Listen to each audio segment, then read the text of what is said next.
नमस्कार, welcome to the channel crack UPSC with Ashwini. आज आहे बुधवार 31 ऑगस्ट 2022. तर सुरुवात करूयात आजच्या द हिंदू न्यूजपेपर अनालिसिसला. पण त्याच्यापूर्वी आजच्या दिवसाबद्दल विशेष जाणून घेऊयात. तर आज गणेश चतुर्थी आहे आणि आपल्या गणपती उत्सवाला सुरुवात झालेली आहे. आज गणेशजींचा जन्म झालेला होता.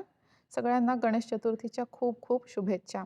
सोबतच इथे कॉर्नरला तुम्हाला एक फोटो दिसत असेल. हे आहेत रॅमन मॅग्सेसे, फिलिपिन्सचे 7वे राष्ट्रपती आणि यांचाही आज जन्मदिवस आहे.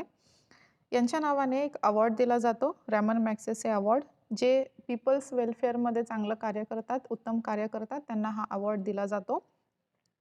आणि कुठल्या भारतीयाला पहिला अवॉर्ड मिळाला ते तुम्ही खाली कॉमेंट सेक्शनमध्ये मेन्शन करा. उत्तर सर्च करा, प्रयत्न करा आणि लिहिण्याचा प्रयत्न करा. ठीक आहे, कॉमेंट सेक्शनमध्ये ते लिहा. त्यानंतर बघा, हे आहे ला टमॅटिना, जिंदगी ना मिलेगी दोबारा मूवी जर तुम्ही पाहिला असेल तर त्याच्यामध्ये हे सीन तुम्हाला दिसेल. ठीक आहे, याच्यामध्ये अक्षरशः टोमॅटोंची होळी खेळली जाते, रंगपंचमी खेळली जाते. तर इथे काय एक प्रश्न असा पडू शकतो की हा वेस्टेज ऑफ फूड आहे का, अन्नाची नासाडी आहे का? तर बघा, जे युरोपियन रिकमेंडेशन्स आहेत त्याच्यामध्ये जे ओव्हर राईप टोमॅटोज असतात, अतिशय पिकलेले जे टोमॅटोज असतात त्यांना अनफिट फॉर ह्युमन कन्झम्पशन असं मानलं जातं. म्हणजे त्यांना खाणे योग्य नाही. त्याच्यामुळे ना हा जो सण आहे याच्यामध्ये ते ओव्हर राईप टोमॅटोजचाच उपयोग करतात. त्याच्यामुळे this is not one of kind of wastage of food असं मानलं जातं. तर याच्यामागे पण एक छोटीशी स्टोरी आहे. 2 व्यक्ती होते, त्यांच्यामध्ये भांडण झालं आणि ते भांडण एका जे असतं व्हेजिटेबल वेंडर असतं, एक शॉप असतं, त्या शॉपच्या जवळ हे भांडण झालं आणि त्याच्यामध्ये काय केलं ना, यांनी टोमॅटोजनी मारामारी केली. टोमॅटोजनी मारामारी केली आणि मग प्रत्येक वर्षी हे व्हायला लागलं होतं. ठीक आहे, आणि मग पुढे जाऊन तर हा एक खूप मोठा सण म्हणूनच याने रूप घेतलं. आणि मध्यंतरी स्पेनच्या सरकारने, स्पेनमध्ये हा उत्सव आयोजित केला जातो. तर स्पेनच्या सरकारने मध्यंतरी जवळपास 1950च्या जवळपास ह्या सणाला बॅन पण केलं होतं. पण नंतर परत त्याच्यावर रिवोक करण्यात आलं आणि प्रत्येक वर्षी हा सण साजरा केला जातो. त्यानंतर बघा, आज स्पेशल म्हणजे वर जो मॅप दिसतोय, हा जो झेंडा तुम्हाला दिसतोय, हा अझरबैजानचा आहे. त्यानंतर खाली त्रिनिदाद अँड टोबॅगो आणि हा इकडे मलेशिया. ठीक आहे, तर ह्या 3 देशांचा आज इंडिपेंडन्स डे आहे. अझरबैजान, त्रिनिदाद अँड टोबॅगो आणि मलेशिया यांचाही आज इंडिपेंडन्स डे आहे. त्यानंतर इथे बघा, राईट अप्पर कॉर्नरला एक लाईमस्टोनसारखा तुम्हाला पदार्थ दिसत असेल. तर हा आहे डायटोमॅशियस अर्थ. त्यालाच DE असं सुद्धा म्हटलं जातं. तर हे काय आहे? हे जनरली समुद्राच्या तळाशी आपल्याला सापडतं. हा एक सेडिमेंटरी रॉकचा प्रकार आहे. तर हे कशापासून बनतं आणि त्याचा उपयोग काय? तर डायटम्स ही मायक्रो अल्गी म्हणजेच एक शैवाल आहे, खूप छोटा मायक्रो शैवाल म्हणता येईल त्याला. अगदी छोटा हा शैवाल आहे जो समुद्रात आढळतो आणि याच्यामध्ये सिलिकाचं प्रमाण खूप जास्त असतं. तर जवळपास जगाच्या 70% ऑक्सिजन पुरवठा जो आहे जगाचा, ते करण्याचं काम हे डायटम्स करत असतात. आणि यांची डेथ झाल्यानंतर, हा डायटम्स मरण पावल्यानंतर खाली तळाशी बसतो आणि तिथे असं दगडांसारखा म्हणजे एक सेडिमेंटरी रॉकमध्ये त्याचं फॉर्मेशन होतं. आणि हा सेडिमेंटरी रॉक मग कशात उपयोगात येतो, आपल्या कुठल्या उपयोगाचा आहे? तर याच्यामध्ये सिलिकाचं प्रमाण भरपूर असल्यामुळे याला आपण टूथपेस्टमध्ये पण वापर करतो याचा. आणि सोबतच ॲज अ कीटनाशक म्हणून पण वापर केला जातो. म्हणजे जे छोटे-छोटे इन्सेक्ट्स असतात, बग्स असतात, यांना पण मारण्यासाठी इथे याचा उपयोग केला जातो. तर आज आहे नॅशनल डायटोमॅशियस अर्थ डे. आपला भारताचा नॅशनल डायटोमॅशियस अर्थ डे आहे. त्याच्यामुळे मला हे थोडं सांगावं वाटलं. दिवस एवढा महत्त्वाचा नाही, लक्षात ठेवण्यासारखं एवढं काही नाही. पण डायटम्स काय आहे आणि डायटोमॅशियस अर्थ काय आहे, एवढं मी सांगण्याचा प्रयत्न केला. तर हा सगळ्यात जास्त जो आहे तो कॅलिफोर्नियाच्या समुद्रात पाहायला मिळतं. ठीक आहे, एवढं याच्याबद्दल लक्षात ठेवा. त्यानंतर बघा, आज जगाच्या नकाशात तुम्हाला काय शोधायचं आहे? जगाचा नकाशा ओपन करा. त्याच्यामध्ये तायवानचं लोकेशन कुठे आहे ते सर्च करा आणि खाली कॉमेंट सेक्शनमध्ये ते लिहून घ्या. आणि सोबतच काय करायचं आहे, तायवान देश आणि तायवान स्ट्रेट म्हणजे सामुद्रधुनी या दोघांचंही लोकेशन तिथे मेन्शन करायचं आहे. त्यानंतर 2020मध्ये विचारलेला UPSCचा हा प्रश्न बघा. आधारच्या संबंधित काही विधानं दिली आहेत. तर ह्या 4 विधानांपैकी करेक्ट कुठलं आहे ते आपल्याला शोधून काढायचं आहे. पहिलं स्टेटमेंट म्हणतंय Aadhaar mandate can not be stored for more than 3 months. 3 महिन्यापेक्षा जास्त आधार मॅन्डेट्स स्टोअर करता येणार नाही. दुसरं स्टेटमेंट आहे state can not enter into any contract with private corporation for sharing of Aadhaar data. तर एखादी गव्हर्नमेंट, स्टेट गव्हर्नमेंट एखाद्या प्रायव्हेट कंपनीला आधार डेटा शेअर करू शकत नाही. तिसरा ऑप्शन म्हणतं आहे Aadhaar is mandatory for obtaining insurance product. म्हणजे इन्शुरन्स प्रॉडक्ट जर आपल्याला पाहिजे असतील तर त्याच्यासाठी आधार आवश्यक आहे. चौथं स्टेटमेंट म्हणतं आहे Aadhaar is mandatory for getting benefits funded out of the consolidated fund of India. तर जो आपला कन्सोलिडेटेड फंड ऑफ इंडिया आहे त्याच्यामधनं काही बेनिफिट्स आपल्याला मिळत असतील तर ते मिळवण्यासाठी आधार हे आवश्यक आहे. तर ह्या 4 ऑप्शन्सपैकी करेक्ट ऑप्शन कुठला आहे ते आपल्याला सांगायचं आहे. तर ऑप्शन ए म्हणतंय 1 and 4 ओनली, ऑप्शन बी म्हणतंय 2 and 4 ओनली, ऑप्शन सी म्हणतंय 3 ओनली आणि ऑप्शन डी आहे 1, 2 and 3 ओनली. तर उत्तर शोधण्याचा प्रयत्न करा आणि खाली कॉमेंट सेक्शनमध्ये मेन्शन करा.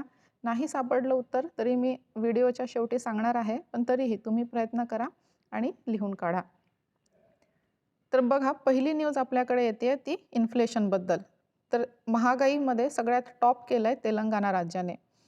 तिथे जवळपास 8.32% इतकी महागाई आढळली आहे आणि नेशन्सची जी नॅशनल महागाई जी आहे, नॅशनल इन्फ्लेशन आहे ते 6.8% आहे. म्हणजे जी नॅशनल इन्फ्लेशन आहे त्याच्याही पेक्षा जास्त इथे झालेलं आहे.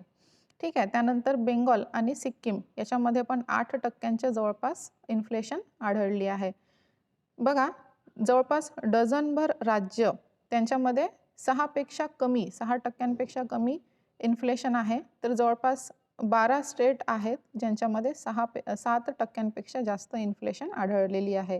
त्याच्यामध्ये जम्मू काश्मीरही आहे ज्याच्यामध्ये नॅशनल जो ॲव्हरेज इन्फ्लेशन आहे त्याच्यापेक्षा जास्त इन्फ्लेशन इथे पाहण्यात आलेली आहे.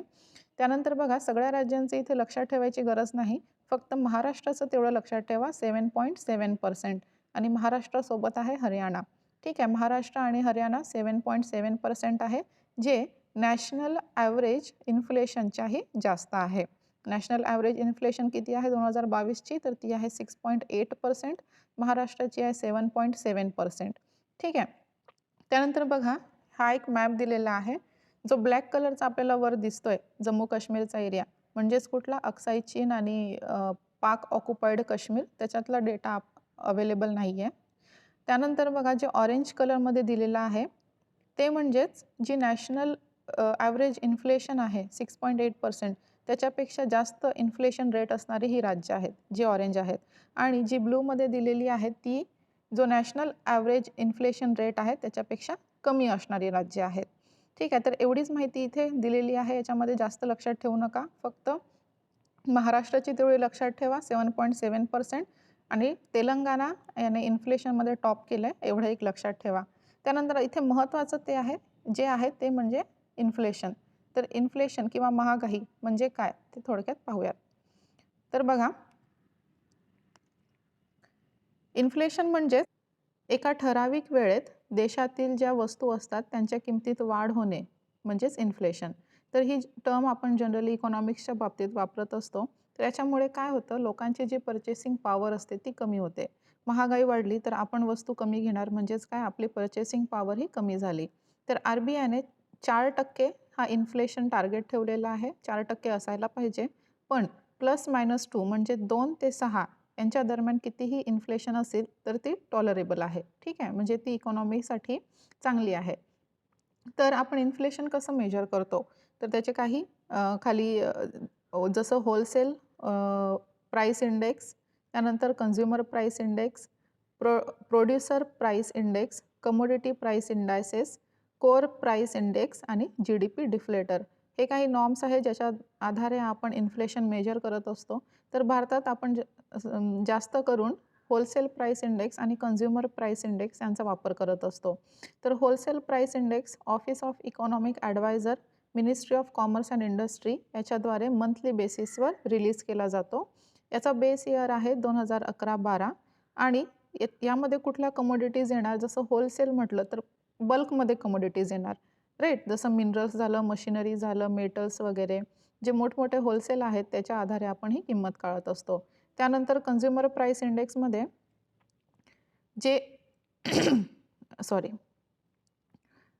जे आयटम्स असतात म्हणजे आपले डेली आयटम्स जे लागतात, जशी झाली education, communication, transportation, recreation, apparel, food, beverages, housing, medical care इत्यादी गोष्टीत जो उतार चढाव होतो प्राइसेसचा त्याला आपण म्हणतो कन्झ्युमर प्राईस इंडेक्स. म्हणजे आपण कन्झ्युमर्स आहोत. कुठल्या गोष्टींचं जे खाली कमोडिटीज मी आता सांगितले, एज्युकेशन, कम्युनिकेशन वगैरे ह्या सगळ्या गोष्टींचे आपण कन्झ्युमर्स आहोत आणि ह्या वस्तूंच्या प्राइसेसमध्ये जो चढ उतार होतो त्याला मोजणे म्हणजे कन्झ्युमर प्राईस इंडेक्स. ठीक आहे. तर हे कोणाद्वारे मोजलं जातं? Central statistics office, ministry of statistics and programme implementation.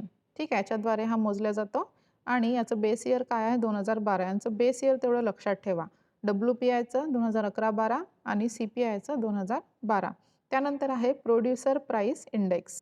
Selling प्राइसेसमध्ये जो ॲव्हरेज चेंज होत असतो त्याच्यावर आपण प्रोड्युसर प्राईस इंडेक्स काढत असतो. त्यानंतर कमोडिटी प्राईस इंडेक्स म्हणजेच हा काय असतो? एक वेटेड ॲव्हरेज असतो. वेटेड ॲव्हरेज म्हणजेच काय? तर एकीकडे वस्तू आणि त्याचं जे माप असतं, वजन असतं ते पुढच्या बॉक्समध्ये. म्हणजे काय असतं? वेटेड ॲव्हरेज आय थिंक सगळ्यांना येतच असेल. ठीक आहे. वेटेड ॲव्हरेज ज्या रिझनिंगमध्ये, मॅथ्समध्ये आपण वापरत असतो. तर कमोडिटी प्राईस इंडेक्सेसमध्ये वेटेड ॲव्हरेजचा वापर केला जातो. त्यानंतर कोर प्राईस इंडेक्समध्ये काय? तर कन्झ्युमर्सद्वारा म्हणजे आपल्याद्वारा जी प्राइसेस पे केली जातात ती मेजर करणे. ठीक आहे. तर त्याला म्हणतात कोर प्राईस इंडेक्स. आणि जनरल प्राईस इन्फ्लेशन मोजण्यासाठी GDP डिफ्लेटरचा वापर केला जातो. त्यानंतर बघा 3 प्रकारचे टाईप्स आहेत इन्फ्लेशनचे. मेजर कसं करतात ते आपण पाहिलं. त्यानंतर पाहूयात इन्फ्लेशनचे टाईप्स. तर पहिला आहे डिमांड पुल इन्फ्लेशन, दुसरा आहे कॉस्ट पुश इन्फ्लेशन आणि तिसरा आहे बिल्ट इन इन्फ्लेशन. ठीक आहे. ह्या तिघांपैकी वाईट जे मानलं जातं ते आहे कॉस्ट पुश इन्फ्लेशन. सगळ्यात वाईट ह्या तिघांमध्ये मानलं जातं ते म्हणजे कॉस्ट पुश इन्फ्लेशन. तर बघा पहिलं डिमांड पुल इन्फ्लेशन हे काय आहे? तर जसं कन्झ्युमर्सची डिमांड वाढली की मार्केटवर तणाव येणार, त्या वस्तूंची टंचाई भासणार, कमतरता जाणवणार. मग त्याच्यामुळे जो महागाई वाढणार त्याला म्हणतात डिमांड पुल इन्फ्लेशन. तर याची कारणं काय आहेत? कन्झ्युमर्स काय करतात? जास्त पैसा खर्च करतात, जास्त वस्तू विकत घेतात, लोन घेतात. त्याच्यामुळे काय होतं? मार्केटमध्ये महागाई वाढते. त्यानंतर रुपयाचं डेप्रिसिएशन झाल्यामुळे पण महागाई वाढते, इन्फ्लेशन होते. त्यानंतर गव्हर्नमेंट स्पेंडिंग्ज वाढल्यामुळे, ठीक आहे, अचानक एक्सपोर्ट वगैरे वाढल्यामुळे त्याच्यामुळे पण महागाई वाढते. फिस्कल स्टिम्युलस झाल्यामुळे, त्यानंतर बॉरोइंग्ज आपण पाहिलं, लोन कर्जे वगैरे घेतल्यामुळे. त्यानंतर लो अनएम्प्लॉयमेंट रेट. ठीक आहे. जो एम्प्लॉयमेंट रेट आहे तो जर कमी असेल तर महागाई वाढत असते. त्यानंतर याचे इफेक्ट काय आहे? तर इफेक्ट म्हणजे शॉर्टेज. नक्कीच शॉर्टेज असणार कारण सगळ्या डिमांड आहे त्याच्यामुळे त्या वस्तू घेतल्या गेल्या आहेत आणि त्याच्यामुळे मार्केटमध्ये त्याचा शॉर्टेज झालेला आहे. त्यानंतर जी वस्तू असतात त्यांच्या किमती वाढतात.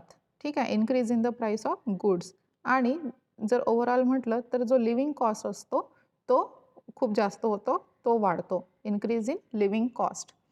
त्यानंतर बघा कॉस्ट पुश इन्फ्लेशन. याच्यामध्ये काय होत असते ना, जो कच्चा माल असतो, जसं एखाद्या फॅक्टरीमध्ये सपोज सिमेंटची फॅक्टरी आहे. ठीक आहे. तर त्याच्यामध्ये जो कच्चा माल लागेल तो कच्चा माल त्याची किंमत वाढते. तर म्हणजे जो इनपुट्स आहेत त्याच्याच किमती वाढतात. त्याच्यामुळे त्या फायनल प्रॉडक्टची किंमत वाढते आणि महागाईत वाढ होते. तर increase in price of inputs, कच्चा माल आहे त्याची किंमत वाढल्यामुळे फायनल प्रॉडक्टची किंमत वाढते आणि त्याची महागाई वाढली असं समजलं जातं. म्हणजे कॉस्ट पुश इन्फ्लेशन इथे होतो. याच्यामुळे काय होतं तर सप्लाय चेनमध्ये डिफेक्ट येतो. त्यानंतर डेप्रिसिएशन होतं करन्सीचं. डायरेक्ट आणि इनडायरेक्ट टॅक्सेस वाढतात. त्यानंतर जे आहे क्रूड ऑइलच्या फ्लक्च्युएशनमुळे सुद्धा कॉस्ट पुश इन्फ्लेशन उद्भवतो. तर जसं बघा क्रूड ऑइलचे प्राइसेस हे स्टेबल नसतात, कमी जास्त होत असतात. तर ते वाढले म्हणजेच ते काय कच्चा माल आहे. क्रूड ऑइल म्हणजे कच्चा माल. तर त्याचे जर प्राइसेस वाढले तर आपोआपच इन्फ्लेशन होणार. त्यानंतर ॲग्रिकल्चर सेक्टरची लो ग्रोथ होत असते, ठीक आहे, आणि फूड इन्फ्लेशन होत असते, अन्नधान्याची किंमत वाढत असते. तर बघा, ह्या कॉस्ट पुल इन्फ्लेशन जो आहे तो सगळ्यात वाईट मानला जातो आणि because the national income is reduce, त्याच्यामुळे काय होतं, जी सप्लाय चेन असते, जी नॅशनल इन्कमच इथे रिड्यूस झालेली आहे, त्याच्यामुळे सप्लाय चेनमध्ये अडथळे येतात आणि त्यामुळे म्हणजे इथे बघा सप्लाय चेनच इथे प्रॉब्लेममध्ये आलेली आहे, त्याच्यामुळे याला सगळ्यात वाईट मानलं जातं. त्यानंतर बघा बिल्ट इन इन्फ्लेशन, जी लेबर्स असतात, जी एम्प्लॉईज असतात, ती त्यांच्या वेजेससाठी, त्यांच्या पगारासाठी ती मागणी करतात, म्हणजे जास्त पगारासाठी ती मागणी करत असतात. मग त्यांना पगार दिल्यामुळे, त्यांचे वेजेस दिल्यामुळे कंपनीवर जो भार येतो त्याच्यामुळे मग काय वस्तूंच्या किमती वाढवल्या जातात आणि अशा प्रकारे मग महागाई वाढत असते. त्यानंतर बघा इकॉनॉमीवर म्हणजे आपल्या अर्थव्यवस्थेवर त्याचे काय परिणाम होतात. महागाई जी आहे ती सगळीकडे इव्हनली डिस्ट्रीब्युटेड नसते. म्हणजे आत्ताच आपण पाहिलं वेगवेगळ्या राज्यांमध्ये वेगवेगळी महागाई झालेली आहे. तर याचा जो सडन इन्फ्लेशन जी होत असते ती किंवा जी अनप्रेडिक्टेबल इन्फ्लेशन होत असते ती खूप हार्मफुल असते एखाद्या इकॉनॉमीसाठी, ठीक आहे. तर एखाद्याची प्रोडक्टिव्हिटी ती कमी करू शकते आणि जे इक्विलिब्रियम आहे मार्केट आणि कन्झ्युमर यांच्यामधलं, त्याच्यामुळे तो इक्विलिब्रियम बिघडू शकतो. त्यानंतर बघा इन्फ्लेशनचे काही महत्त्वाचे टर्म्स इथे दिले आहेत, जसे डिसइन्फ्लेशन म्हणजेच काय होतं की इन्फ्लेशन रेट जो आहे तो कमी होणे, डिसइन्फ्लेशन. नंतर डिफ्लेशनमध्ये काय होतं, persistent decrease in the price level म्हणजेच हा निगेटिव्ह इन्फ्लेशन आहे. त्यानंतर रिफ्लेशनमध्ये काय होतं तर रिकवर होते, इकॉनॉमी रिसेशनमधून रिकवर होत असते. क्रिपिंग इन्फ्लेशन ही एक टर्म आहे, ती म्हणजे काय, जर इन्फ्लेशन रेट 3% असेल तर त्याला आपण क्रिपिंग इन्फ्लेशन म्हणतो. 3 ते 7% असेल तर वॉकिंग किंवा ट्रॉटिंग इन्फ्लेशन असं म्हटलं जातं. 10% जास्त झाली तर त्याला रनिंग किंवा गॅलोपिंग इन्फ्लेशन म्हटलं जातं आणि एक्स्ट्रीम लेवलवर जर इन्फ्लेशन गेली तर त्याला रनअवे किंवा हायपर इन्फ्लेशन असं म्हटलं जातं. त्यानंतर स्टॅगफ्लेशन एक टर्म आहे. इन्फ्लेशन आणि रिसेशन ह्या दोन्ही गोष्टी एकत्र आल्या तर त्याला स्टॅगफ्लेशन असं म्हटलं जातं. म्हणजे ती वाढतही नाही, कमी होत नाही एखाद्याची इकॉनॉमी, इन्फ्लेशन, पण ते काय असतं एका ठिकाणी स्टॅग्नंट होऊन जातं, त्याला म्हणतात स्टॅगफ्लेशन. त्याच्यामध्ये अनएम्प्लॉयमेंटचा रेट खूप जास्त होऊन जातो. त्यानंतर मिझरी इंडेक्स म्हणजेच rate of inflation plus rate of unemployment, याला म्हणतात मिझरी इंडेक्स. इन्फ्लेशनरी गॅप म्हणजेच काय तर ॲग्रिगेट डिमांड ही जास्त असते ॲग्रिगेट सप्लायपेक्षा, ठीक आहे. म्हणजे सप्लाय कमी आहे, डिमांड जास्त आहे, याला म्हणतात इन्फ्लेशनरी गॅप. जो निघतो जसा 10चा सप्लाय आहे आणि 100चा जर डिमांड आहे तर गॅप आला 90, तर त्याला म्हणतात इन्फ्लेशनरी गॅप. त्यानंतर डिफ्लेशनरी गॅपमध्ये काय असतं, सप्लाय हा जास्त असतो आणि डिमांड ही कमी असते. तर यालाच उलट करायचं म्हणजे कसं, जर 100चा सप्लाय आहे आणि डिमांड ही फक्त 10ची आहे तर जो 90चा डिफरन्स उरतो त्याला म्हणायचं डिफ्लेशनरी गॅप. त्यानंतर सप्रेस्ड किंवा रिप्रेस्ड इन्फ्लेशन, याच्यामध्ये काय असतं, जो ॲग्रिगेट डिमांड असतो तो ॲग्रिगेट सप्लायपेक्षा जास्त असतो. इथे काय असतं, government will not allow rising of prices, म्हणजे ऑलरेडी डिमांड जास्त आहे आणि इथे सप्लाय कमी आहे, पण इथे काय करणार, गव्हर्नमेंट प्राइसेस इथे वाढवणार नाही, त्याला म्हणतात सप्रेस्ड किंवा रिप्रेस्ड इन्फ्लेशन. इन्फ्लेशनरी काय असणार, ॲग्रिगेट डिमांड जेव्हा जास्त असते सप्लायपेक्षा तेव्हा इथे त्यांच्या किमती वाढत असतात, ठीक आहे, वस्तूंच्या किमती. 10 वस्तू आहेत, 100 लोकं मागत आहेत, तर त्या 10 वस्तूंच्या किमती इतक्या वाढवणार की जे त्याला अफोर्ड करू शकतात तेच ते घेऊ शकणार. पण सप्रेस्ड किंवा रिप्रेस्ड इन्फ्लेशनमध्ये जरी वस्तू 10च आहेत आणि डिमांड 100 आहे तरीही त्याच्या किमती वाढवल्या जाणार नाही. त्यानंतर ओपन इन्फ्लेशन आहे, अ situation wear price level rises without any price control measures by the government, म्हणजे कुठलाही हस्तक्षेप असणार नाही गव्हर्नमेंटचा, ओपन इन्फ्लेशन असेल, ठीक आहे. कोअर इन्फ्लेशन म्हणजेच काय, जे items whose prices are non volatile, म्हणजे असे आयटम्स ज्यांची प्रायसेस जी असतात ती सतत बदलणारी नसतात, म्हणजे फिक्स्ड प्रायसेस असणारी, त्यांना म्हणतात कोअर इन्फ्लेशन. नंतर हेडलाईन इन्फ्लेशन म्हणजे इथे सगळ्याच कमोडिटीज कव्हर केलेल्या असतात. यांना म्हणतात हेडलाईन इन्फ्लेशन. सगळ्या कमोडिटीज खाण्यापिण्यापासून ते मिनरल्सपर्यंत सगळ्या गोष्टी, ठीक आहे. त्यानंतर स्ट्रक्चरल इन्फ्लेशन म्हणजे जसं इन्फ्रास्ट्रक्चरल काही बॉटलनेक्स असल्या म्हणजे काही प्रॉब्लेम्स असले त्याच्यामुळे जी इन्फ्लेशन होते त्याला म्हणतात स्ट्रक्चरल इन्फ्लेशन. म्हणजे बिघाड आल्यामुळे इन्फ्रास्ट्रक्चरल प्रॉब्लेम्स झाल्यामुळे जो इन्फ्लेशन होतं, महागाई वाढते, त्याला म्हणतात बॉटलनेक इन्फ्लेशन, ठीक आहे. त्यानंतर नेक्स्ट आर्टिकलकडे आपण वळूयात. तुम्ही ह्या लेक्चरवर पूर्णपणे रिलाय राहू शकता.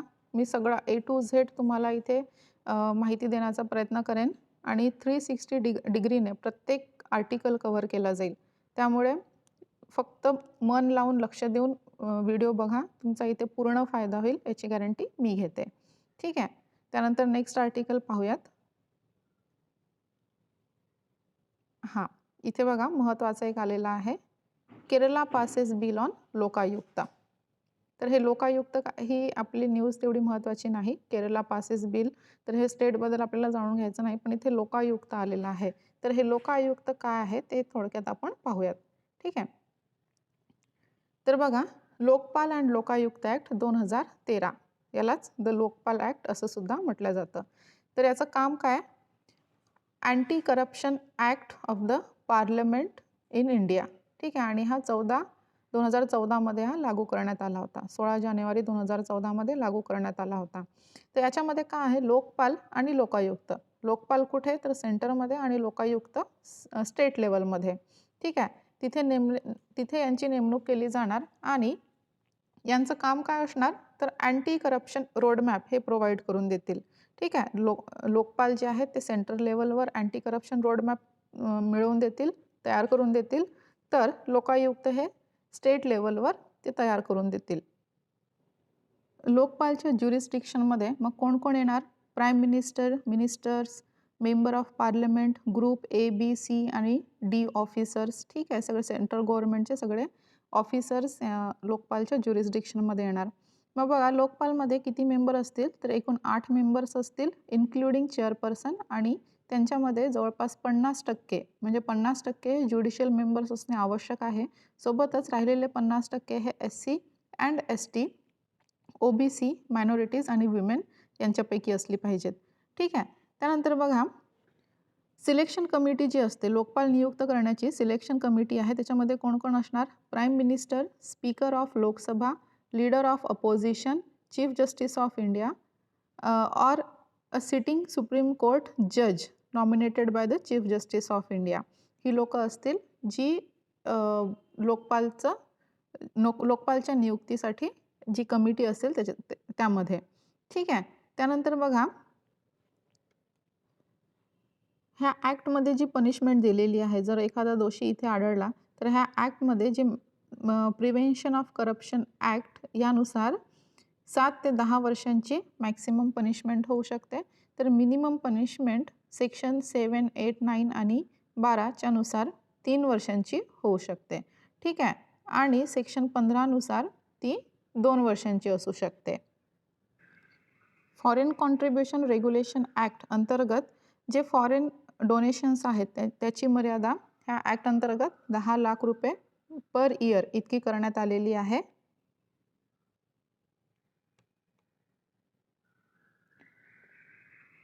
त्यानंतर बघा, काही ड्रॉबॅक्स आहेत. लोकपाल आणि लोकायुक्त ॲक्ट 2013चे काही ड्रॉबॅक्स आहेत.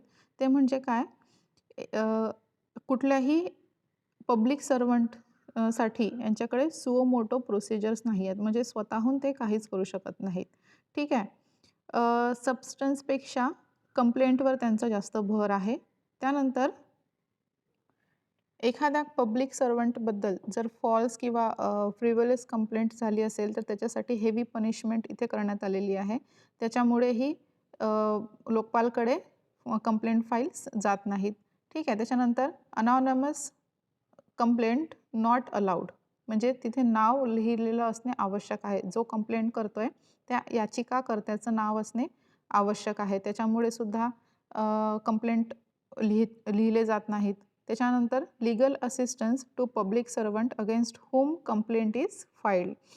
ज्याच्या विरोधात कंप्लेंट फाईल झालेली आहे, ज्या पब्लिक सर्वंटच्या विरोधात फाईल झालेली आहे, त्याला लीगल असिस्टन्स प्रोव्हाइड केलं जातं. त्यानंतर limitation period of 7 years to file complaints. म्हणजे याचं लिमिटेशन किती दिलेलं आहे? 7 वर्षाचं दिलेलं आहे. कंप्लेंट फाईल करण्यासाठी 7 वर्षांचं लिमिटेशन पिरियड दिलेलं आहे. आणि very non transparent procedure for dealing with complaint against the PM. जर PMच्या विरोधात कंप्लेंट असेल तर त्याच्यामध्ये खूप नॉन ट्रान्सपरंट प्रोसिजर आपल्याला पाहायला मिळते. मग ब्रीफ रिव्ह्यू इथे पाहून घेऊयात, ओव्हरव्ह्यू घेऊयात लोकायुक्ताबद्दल. तर इथे काय म्हणतंय, जरी सेंटरमध्ये 2013 मध्ये लोकायुक्त ॲक्ट, लोकपाल आणि लोकायुक्त ॲक्ट आला असेल, पण त्याच्या पूर्वीही काही राज्यांनी हा ॲक्ट इस्टॅब्लिश केला होता. तर याच्यामध्ये सगळ्यात पहिलं नाव आपल्या महाराष्ट्राचं आहे. 1971 मध्ये महाराष्ट्राने हा लॉ लावलेला होता. जरी बघा 1970 मध्ये ओडिशाने हा ॲक्ट पास केला होता, पण तिथे लागू 1983 रोजी झाला. त्यामुळे महाराष्ट्र पहिल्या क्रमांकाचं स्टेट बनलेलं आहे. आणि आजपर्यंत 20 राज्य आणि 2 युनियन टेरिटरीज म्हणजे दिल्ली आणि जम्मू काश्मीर यांच्यामध्ये लोकायुक्त ॲक्ट हा इस्टॅब्लिश झालेला आहे. त्यानंतर आपल्या नेक्स्ट आर्टिकलकडे जाऊयात. सॉरी,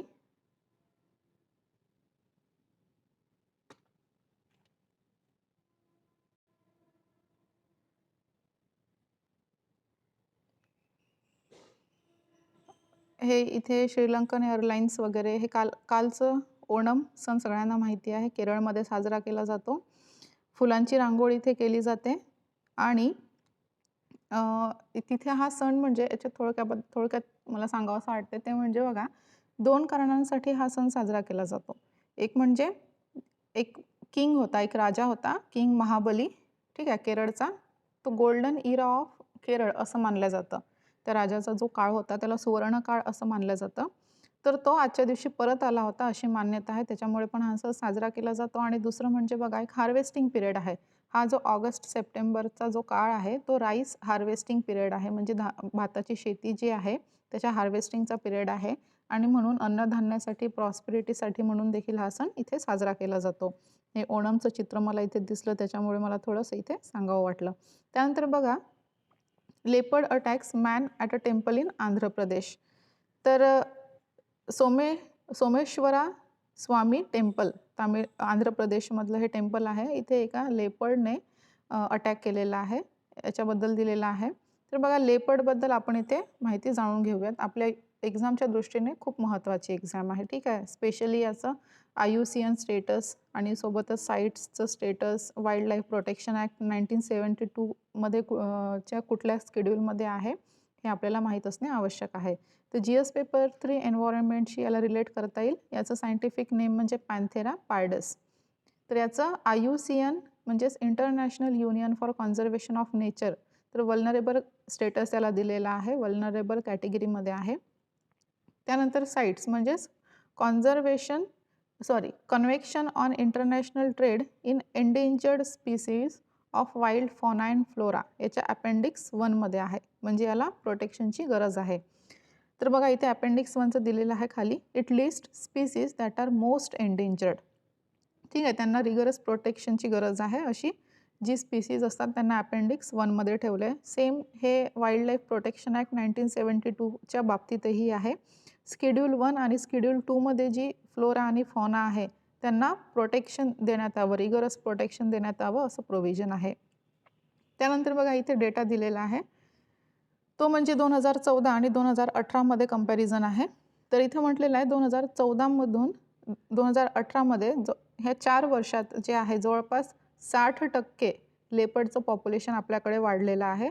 तर सगळ्यात जास्त पॉप्युलेशन आपल्याला पाहायला मिळतं ते मध्य प्रदेशमध्ये, म्हणजेच 3421 लेपर्ड आहे तिथे. आणि सेकंड क्रमांकावर आहे कर्नाटका 1783 आणि त्याच्या पाठोपाठ आहे आपलं महाराष्ट्र 1690 लेपर्ड. तर 2014 मध्ये एकूण संख्या ही बघा 7910 इतकी होती, हायेस्ट नंबर. आणि 2018 मध्ये तो झालेला आहे 12852. तर ही खूप चांगली गोष्ट आहे. 62% 4 वर्षात, अवघ्या 4 वर्षात एवढी ग्रोथ इथे झालेली आहे. त्यानंतर लेपर्डबद्दल बोलायचं झालं तर ही स्मॉलेस्ट बिग कॅट म्हणून ओळखली जाते. म्हणजे कॅटची जी फॅमिली आहे, जसं टायगर झालं, लायन झालं, स्नो लेपर्ड वगैरे झालं, तर यांच्यामध्ये ही सगळ्यात लहान प्रजाती मानली जाते आणि ही नॉक्टर्नल स्पीसीज आहे. नॉक्टर्नल स्पीसीज म्हणजे काय? तर रात्री ही आपला शिकार करत असते, रात्री वावर करत असते. तर हॉक, डिअर, चितल, वाईल्ड बोर ही त्याची ही प्रे आहेत, ज्याच्यावर हे भक्षण करत असतात.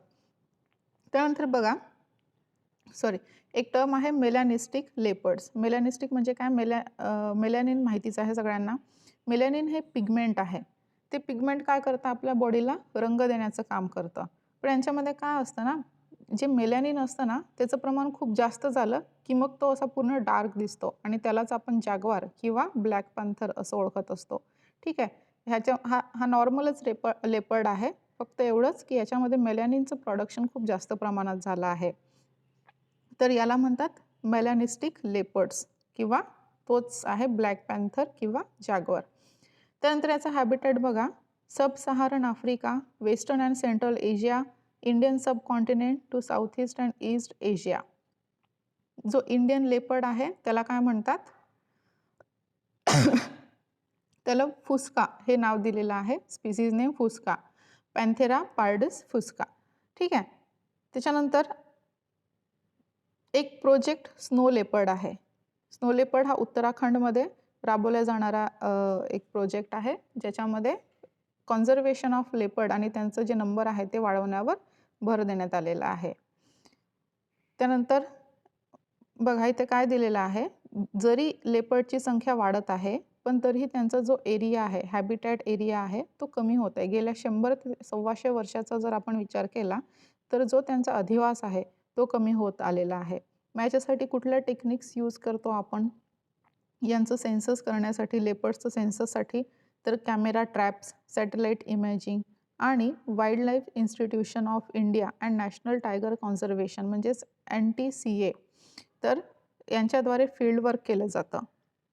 पण याचा कव्हरेज खूप लिमिटेड आहे. लिमिटेड कव्हरेज म्हणजेच काय? तर बघा, जे प्रोजेक्ट टायगर जिथे राबवला जातो, जे टायगर प्रोटेक्टेड एरियाज आहेत, त्याच्यामध्येच यांची गणना केली जाते. तर फक्त तिथेच आढळतात का? नाही. तर ते कुठे टी, कॉफी प्लांटेशन जिथे आहे तिथे पण आढळतात. नॉन फॉरेस्टेड एरियाज आहेत, ॲग्रिकल्चरल लँड्स आहेत, तिथे पण लेपर्ड आढळतात. पण तिथे यांची गणना होत नाही. तर त्याच्यामुळे होऊ शकतं की यांची संख्या आणखी जास्त असेल. त्यानंतर थ्रेट्स काय आहेत लेपर्ड्सला? Fragmentation of forests as well as the decline in quality of forest. त्याच्यामुळे यांची संख्या कमी होत आहे. फ्रॅगमेंटेशन होणे म्हणजे फॉरेस्टला असं मधून रस्ते काढणे, रेल्वे ट्रॅक काढणे आणि त्यांचं तुकड्या-तुकड्यांमध्ये असं विभागणी करणे, त्याला फ्रॅगमेंटेशन म्हणता येईल. त्याच्यामुळे यांची संख्या कमी होत आहे. त्यानंतर ह्युमन ॲनिमल कॉन्फ्लिक्ट, याच्यामध्ये ह्युमन लेपर्ड कॉन्फ्लिक्टचा पण समावेश आहे. त्यानंतर पोचिंग, तस्करी करणे आणि डिप्लेशन ऑफ नॅचरल प्रे, त्यांचं जे शिकार आहेत, त्यांचं जे अन्न आहे, त्याची कमतरता होणे, त्याच्यामुळे पण यांची संख्या कमी होते आहे, यांना थ्रेट आहे. त्यानंतर बघा, 2 इन्स्टिट्यूट इथे महत्त्वाचे आहेत, ते लक्षात ठेवा. एक आहे wild life institute of India आणि दुसरा आहे नॅशनल टायगर कॉन्झर्वेशन ऑथॉरिटी. तर wild life institute of India ministry of environment, forest and climate change अंतर्गत येणारी ही एक ऑटोनॉमस इन्स्टिट्यूशन आहे. 1982 साली हिचं इस्टॅब्लिशमेंट करण्यात आलं. कुठे? उत्तराखंड इथे, डेहराडूनमध्ये. ठीक आहे. त्यानंतर यामध्ये काय होत असतं, तर ट्रेनिंग प्रोग्रॅम्स होत असतात, अकॅडमिक कोर्सेस होत असतात आणि इथे ॲडवायझरी आणि रिसर्च केले जातात वाईल्ड लाईफशी रिलेटेड. त्यानंतर बघा, नॅशनल टायगर कॉन्झर्वेशन ऑथॉरिटी ही पण एक स्टॅच्युटरी बॉडी आहे. मिनिस्ट्री ऑफ एन्व्हायरमेंट, फॉरेस्ट आणि क्लायमेट चेंजच्या अंतर्गत येत असते. 2005 साली इस्टॅब्लिशमेंट करण्यात आलं होतं on the recommendations of tiger task force आणि वाईल्ड लाईफ प्रोटेक्शन ॲक्ट 1972च्या अंतर्गत हिचं कॉन्स्टिट्यूट करण्यात आली होती.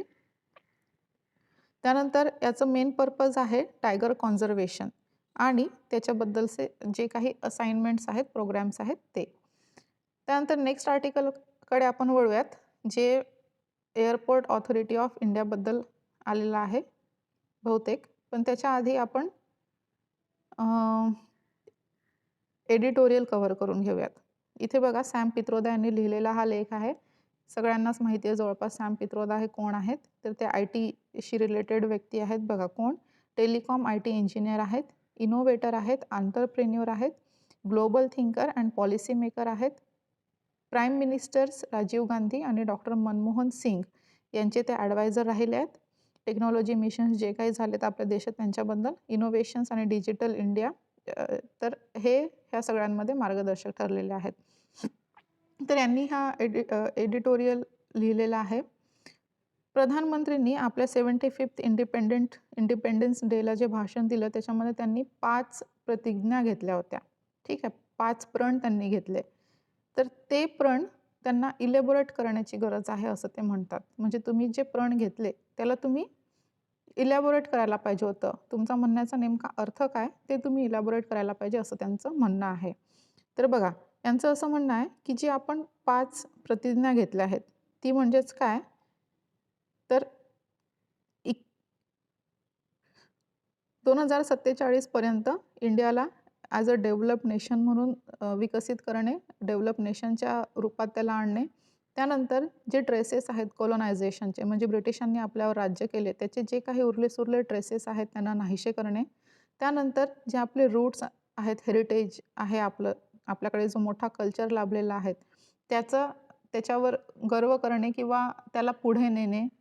ठीक आहे, taking pride in roots and heritage. त्यानंतर युनिटी आणि इंटिग्रिटीवर भर देणे आणि सेन्स ऑफ ड्युटी सिटिझन्समध्ये तयार करणे. तर ही 5 प्रतिज्ञा प्रधानमंत्र्यांनी घेतली, प्रधानमंत्री आपले जे आहेत त्यांनी घेतली. तर इथे लेखकाचं हेच म्हणणं आहे की याला आणखी तुम्ही ब्रॉड करू शकला असता, त्यांना तुम्ही आणखी विस्तार करून सांगितलं असतात.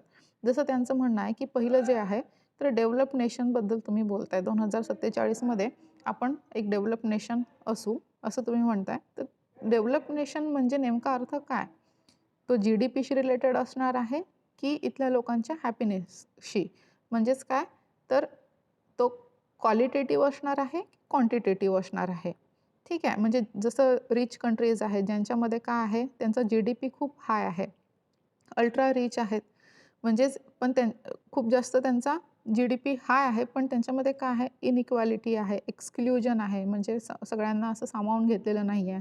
त्यानंतर पॉवर्टी आहे, हंगर आहे, इनजस्टिस आहे, व्हायलन्स आहे, अनरेस्ट आहे. ठीक आहे, शांतता नाही आहे. तर अशी तुम्हाला म्हणजे डेव्हलप नेशन हवा आहे की पीस, प्रॉस्पेरिटी, इन्क्ल्युजन, हॅपीनेस आणि इक्वल अपॉर्च्युनिटीज असणारा डेव्हलप नेशन हवा आहे तुम्हाला? ठीक आहे, असं त्यांचा प्रश्न आहे. जर डेव्हलप करायचं आहे तर आपल्याला कुठल्या गोष्टींवर भर द्यावा लागेल, तर तो भर असला पाहिजे कॉन्स्टिट्यूशनवर, डेमोक्रॅसीवर, डायव्हर्सिटी, फ्रीडम, इक्वालिटी, इक्विटी आणि जस्टिस यांच्यावर भर असला पाहिजे. Clean air, portable water, adequate energy यांच्यावर आपल्याला सगळ्यात पहिले भर देणे महत्त्वाचं आहे. त्यानंतर independent, autonomous institutions, civil society आणि डिसेंट्रलाइज्ड डेव्हलपमेंट, सायंटिफिक माइंडसेट यांच्यावरही आपल्याला भर द्यावा लागेल. त्यानंतर ते दुसरं म्हणतायत की दुसरी जी आपण प्लेज घेतली, दुसरी प्रतिज्ञा जी आपण घेतली ती म्हणजे काय, तर कोलोनायझेशनचे ट्रेसेस पूर्णपणे संपवण्याची. तर त्याच्यासाठी सगळ्यात पहिले गरजेचं असेल जे वीकर सेक्शन्स आहेत, लाईक मॅन्युअल स्कॅव्हेंजिंग करणारे लोअर कास्ट लोकं, त्यानंतर चाइल्ड लेबर आणि कास्ट सिस्टीम, मेल डॉमिनन्सी, हाय कास्ट डॉमिनन्सी यांना आधी रिमूव्ह करावं लागेल. तेव्हाच कॉलोनायझेशनचे ट्रेसेस आपण संपवू शकू. त्यानंतर थर्ड जी आपली प्रतिज्ञा आहे ती म्हणजे taking pride in our roots and heritage. तर याच्यासाठी प्रिजुडायसेस आणि प्रिव्हिलेजेस, तर याच्या दृष्टीने आपल्याला पाहायला लागेल, तेव्हा आपण तिसरी प्रतिज्ञा पूर्ण करू शकू. मग चौथी प्रतिज्ञा युनिटी आणि इंटिग्रिटीची आहे, तर त्याच्यासाठी पीस आणि प्रोग्रेस महत्त्वाचा आहे. ठीक आहे, मग याच्यासाठी पण काय करायला लागेल, तर religion, race, caste, custom, language, social status यांच्यातून आपल्याला बाहेर पडावं लागेल. आणि पाचवी ड्युटी म्हणजे जो सेन्स ऑफ ड्युटी आपल्याला तयार करायची आहे सिटिझनमध्ये, त्याच्यासाठी गरज असेल ती डिसिप्लिनची, कॅरेक्टर, व्हॅल्यूज, मोरल्स, एथिक्स आणि सेल्फलेस सॅक्रिफाईसची. त्याच्यानंतर अ चार्ज्ड एन्व्हायरमेंट. मग याच्यामध्ये लेखक काय म्हणतात, दुर्भाग्याने आपल्याकडे जे टॉक्सिक आणि टेन्स्ड एन्व्हायर्नमेंट आहे, पोलराइज्ड पॉलिटिक्स आहे, टॉप डाऊन गव्हर्नन्स आहे, कमांड आणि कंट्रोल्ड ऑर्गनायझेशन्स आहेत, lack of open and honest conversation आहे, मॅनेज आणि मॅनिप्युलेटेड मीडिया आहे आणि जो हिंदुत्वाचा काय म्हणता येईल, खूप जास्त हिंदुत्व असं केलं जातं, ते खूप जास्त प्रमाणात आहे. सोबतच मार्जिनलायझेशन ऑफ मुस्लिम्स आणि मायनॉरिटीज आहेत. त्यानंतर सिटीजचं रिनेमिंग आहे. तर हे जे गोष्टी तुम्ही जर बिझी असाल, तर अ, जे स्वप्न आपण पाहिलंय, जे प्लेजेस तुम्ही घेतलेत, प्रतिज्ञा तुम्ही घेतल्यात, ते पूर्ण होणे अवघड आहे. त्याच्यासोबतच काय म्हटलंय त्यांनी, की जर लोक आणि ह्या प्लॅनेट यांचं गुड फेथ आपल्याला कसं साधता येईल, याच्यासाठी जर अजेंडा नसेल, तर मग प्राईम मिनिस्टरचे जे प्लेजेस आहेत, ते आपण कशी परिपूर्ण करणार, असं लेखकांचं म्हणणं आहे. मग याच्यासाठी जास्त गरज आहे ते आपल्याला कॉन्व्हर्सेशनची. मग इथे लेखक काय म्हणतात, स्वतःला मध्यभागी ठेवून ते म्हणतात, की मी काय करेन? मी कसा वागेन? तर मी रिस्पेक्ट करेन, डिग्निटी करेन आणि प्रेमाची वागणूक देईन. Irrespective of religion, race, caste, colour, custom, career, gender, language किंवा रेसिडेन्स यांच्या दूर जाऊन यांच्या सीमा ओलांडून मी प्रत्येकाची रिस्पेक्ट करेन, डिग्निटी ठेवेन आणि प्रेमाने त्यांच्याशी वागेन, असं लेखक म्हणतात. त्यानंतर आय विल वर्क हार्ड कशासाठी? To protect Indian constitution, to safeguard the nation's democracy. आपली democracy, freedom, diversity, inclusion, equality, justice यांचं सेफगार्डसाठी मी कठोर मेहनत करेन. त्यानंतर लेखक म्हणतात, मी एक चांगला सिटिझन बनेन, ट्रूथची प्रॅक्टिस करेन, ना की खोटेपणाची, लाईसची. ठीक आहे. ट्रस्टवर विश्वास ठेवेन, ना की मिसट्रस्टवर. त्यानंतर प्रेम भावना ठेवेल, ना की हेट भावना. ठीक आहे. जी हेट स्पीचेस वगैरे केली जातात, तशी करायला नको, असं त्यांचं म्हणणं आहे. नंतर मी माझे एथिकल आणि मॉरल स्टँडर्ड्स जगेन आणि corruption, tax evasion, crime, hate, violence, drugs, cheating, lies, abuse, personal attacks आणि मिसइन्फॉर्मेशन यांच्यापासून लांब राहील, असं लेखक म्हणतात. I will respect women, girl child and young and protect their interests. त्यानंतर त्यांचं असं म्हणणं आहे, की मी आठवड्यातले काही तास पब्लिक सर्व्हिससाठी काढेन, ज्याच्यामध्ये मी काय करेन, क्लीनलीनेस प्रोव्हाइड करेल, बेसिक नीड्स प्रोव्हाइड करण्याचा प्रयत्न करेन, गरिबांना अन्न देईन, feed the hungry, education provide करण्याचा प्रयत्न करेन. जे लहान बाळ आहेत आणि जी एल्डरली लोकं आहेत, जी म्हातारी लोकं आहेत, ठीक आहे, त्यांना मी हेल्थ सर्व्हिसेस प्रोव्हाइड करण्याचा, त्यांचा केअर करण्याचा प्रयत्न करेन.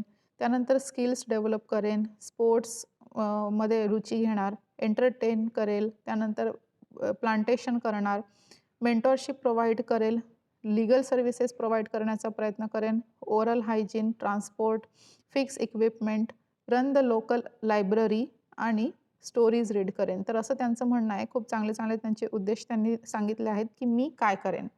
मग पुढे ते म्हणतात, की जो गांधीजींनी दिलेला नॉन व्हायलन्सचा जो प्रॅक्टिस आहे नॉन व्हायलन्सची, ती मी प्रॅक्टिस करेन. ठीक आहे, मी अंमलात आणेन. कुठे? तर फॅमिलीमध्ये, स्कूलमध्ये, स्ट्रीट्समध्ये किंवा नेबरहूडमध्ये, कम्युनिटीमध्ये, विलेजमध्ये, सिटीमध्ये, कुठेही असो, नॉन व्हायलन्स प्रॅक्टिसमध्ये आणण्याचा प्रयत्न करेन. त्यानंतर रॅशनल, लॉजिकल आणि सायंटिफिक माइंडसेट डेव्हलप करण्याचा प्रयत्न करेल आणि जर समोरच्यांचा जर ओपिनियन वेगळा असेल, त्याने वेगळा आपला व्ह्यू पॉईंट ठेवला, तर ते शांतपणे मी ऐकून घेईन, विदाऊट आर्ग्युमेंट्स, अँगर, इन्सल्ट, हेट. ठीक आहे. कारण आपल्याला शेवटी इफेक्टिव्ह कम्युनिकेशन, कोलॅबोरेशन, कोऑपरेशन आणि को क्रिएशन यांच्या थ्रू एक चांगलं नेशनची निर्मिती यांच्या थ्रू होऊ शकते. त्यानंतर नीडेड अ मास मूव्हमेंट. मग शेवटी ते म्हणतात, की मी हे सगळं करायला तयार आहे. याच्यामध्ये मला तुमची साथ आहे का? ठीक आहे. तर त्यांचा एक खूप चांगला लेख आलेला आहे, की प्लेजेस जी प्रधानमंत्री यांनी 75th इंडिपेंडन्स डेला केली आहेत, त्याला परिपूर्ण करण्यासाठी आपल्याला काय करावं लागेल, त्याच्याबद्दलचा हा लेख होता. त्यानंतर बघा इथे सेकंड दिलेलं आहे, हे पेगॅसस व्हायरसबद्दल दिलेलं आहे. पेगॅसस थोडंसं आपण इथे डिस्कस करून घेऊयात. मागे मी केलेलं होतं हे, पण बहुतेक राहून गेले. आता ह्यावेळेस करूयात परत एकदा. ठीक आहे.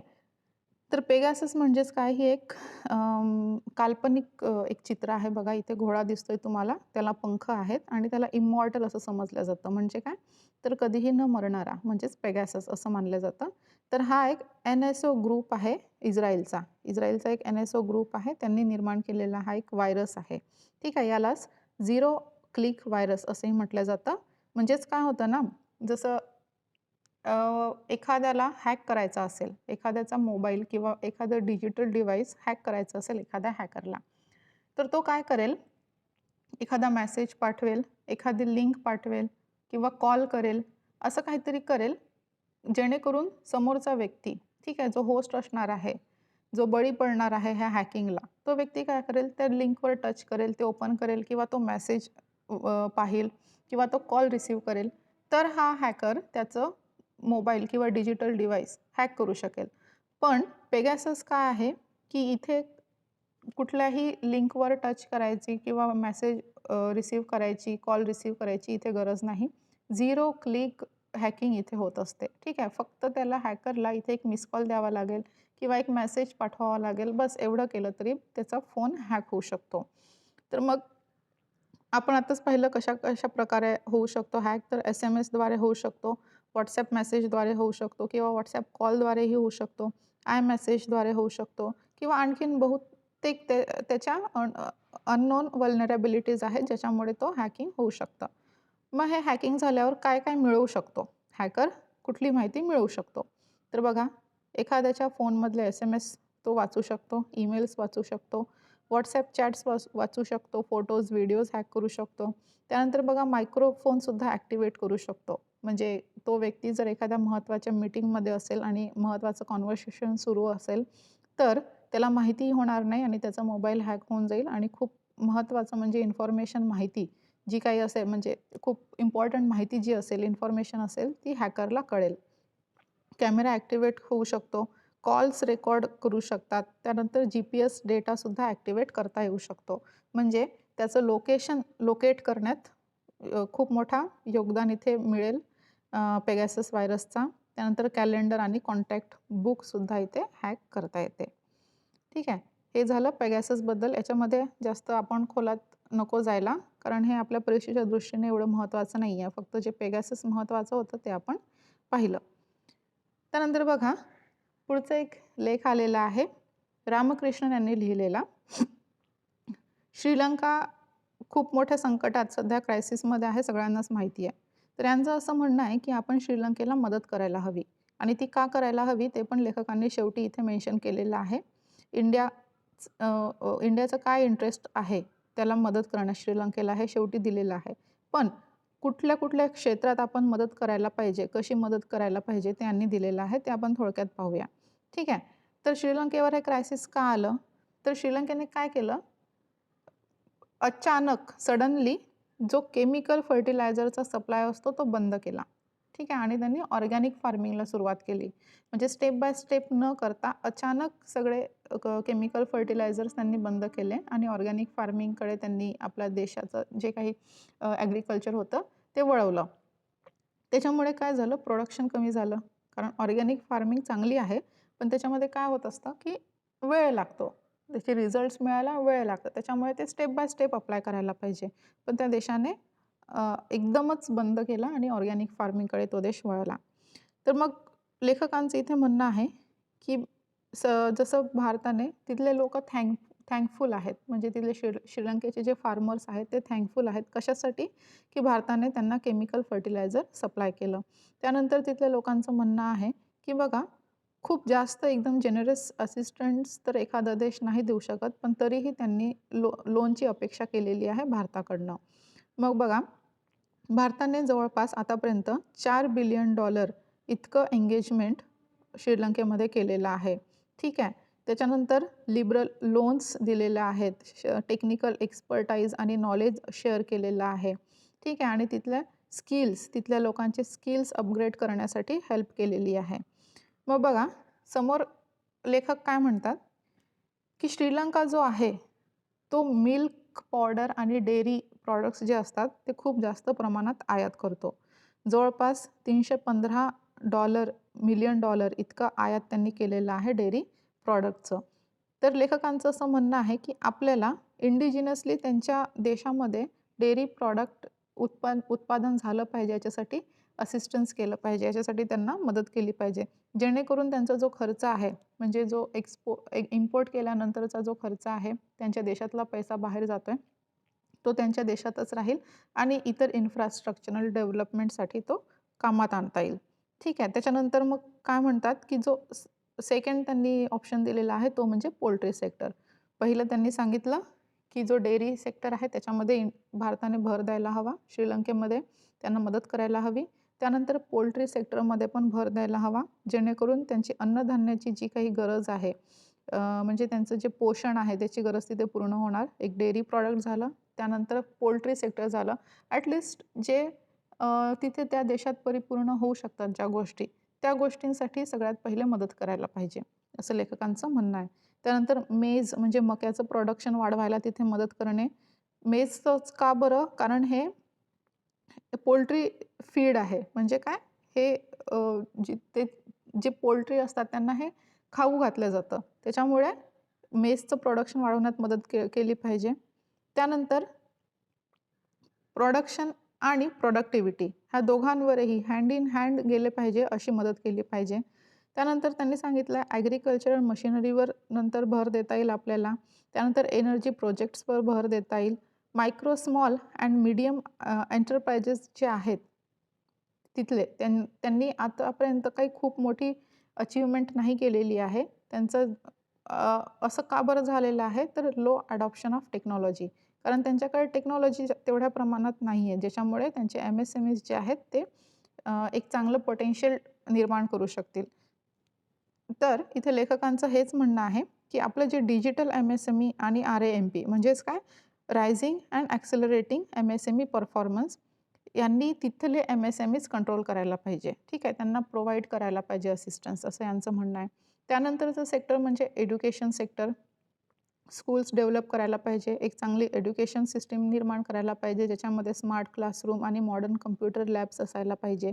तर असं सगळं भारताने प्रोव्हाइड करायला पाहिजे श्रीलंकेला. तर मग एवढं करायची काय गरज आहे? तर बघा, हंबनतोता पोर्ट हे सगळ्यांनाच माहिती आहे. श्रीलंकेमधलं हंबनतोता पोर्ट, ज्याच्यावर चीनने कब्जा केलेला आहे. केलेला आहे म्हणण्यापेक्षा श्रीलंकेने 99 वर्षांसाठी चायनाला ते लीजवर दिलं आहे.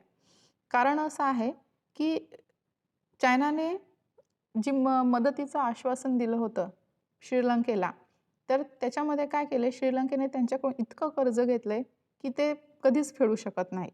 श्रीलंका चायनाचं इतकं कर्ज घेऊन बसलेली आहे, की ते कधीच फेडू शकणार नाही.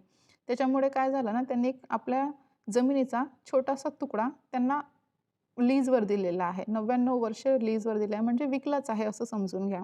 तर काय होतं, जर कर्ज फेडू शकत नाही, तर हा जमिनीचा तुकडा घ्या आणि तुम्हाला जे काही प्रोजेक्ट्स करायचे असतील ते तुम्ही इथे करा. तर असं करता करता आहे ना, चायना जो आहे तो श्रीलंकेवर पूर्ण आपल्या ताब्यात घेऊ शकतो.